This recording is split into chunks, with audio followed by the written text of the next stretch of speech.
Adjunct Professor Moran, Microeconomics, 112. We're now going to add the concept of producer surplus. We're going to review supply, as we did with demand, and then add the concept of producer surplus.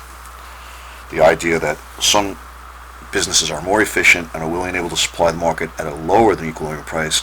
They don't have to sell at the lower equilibrium price because they can sell all they want at the equilibrium price, getting a higher price. Supply curves, movements along supply curves, and shifts in supply curves.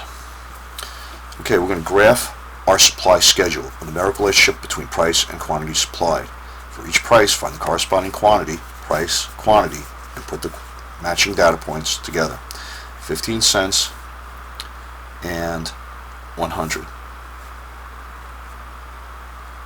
15 cents and 100. 20 cents and 150.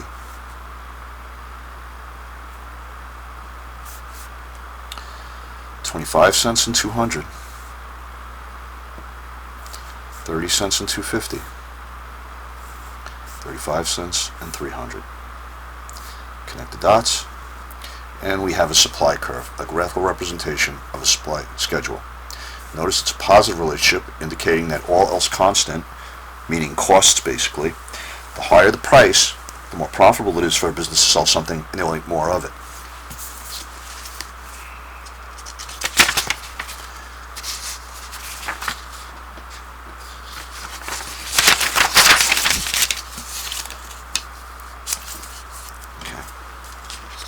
All other things constant. All other things constant is rotten weather. Resource costs, other considerations like hurricanes, things like that, taxes, technology, expectations about future prices, number of producers, and weather will cause a shift in supply.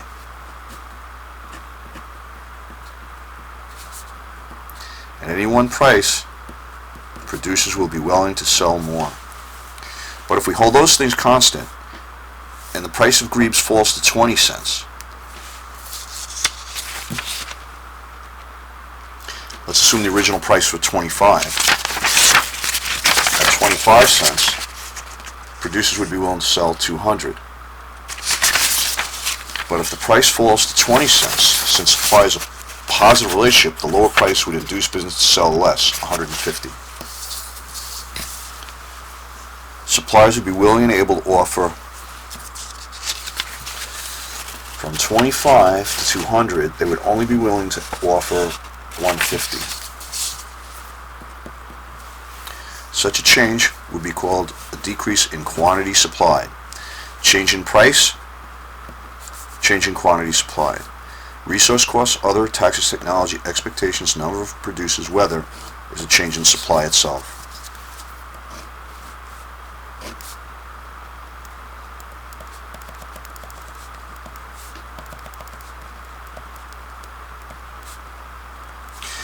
This decrease in quantity supplied, because of a decrease in price, is a change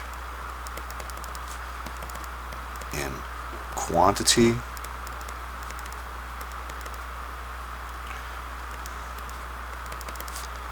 supplied. A shift of the entire supply curve is a shift or change in supply itself. Not a change in price, unless you were talking about the future. Comparing the new supply curve with the original supply curve, we can say that the change in the supply of grebes is a shift to the left. It decreased. Don't think up and down, you'll get it wrong. Notice the quantities are getting closer to the origin at any one price. Such a shift indicates that each of the possible prices shown, suppliers are now willing to offer a smaller quantity at each of the possible price quantities, or at each of the possible quantities shown, suppliers will have to be given a higher price. The cause of this was an increase in the cost of raw materials. Resource costs caused a change in businesses' willingness and ability to supply the market. You can do the next one on your own, which will be an increase in supply. Other things in this which would not cause a change in the long run supply curve of beef. not cause a change in supply.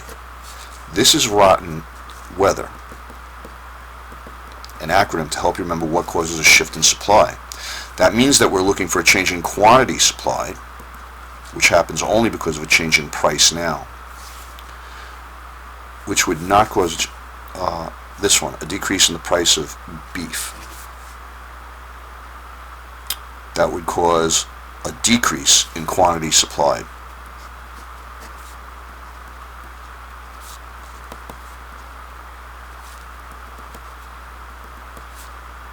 Decrease in price, decrease in quantity. A decrease in the price of feed is a resource cost. An increase in the price of cattle feed is also a resource cost. And in the price of transportation is also a resource cost. Falling oil price, of course, the sharp decrease in the supply of oil. It's not actually true. It's a convenient way for news analysts to say it, but economically speaking, it's not exactly true. Falling oil prices cause a change in quantity supplied, not a change in supply. Okay, now, that's a basic review of supply. We're now going to add the concept of producer surplus, and we'll do that in the next video.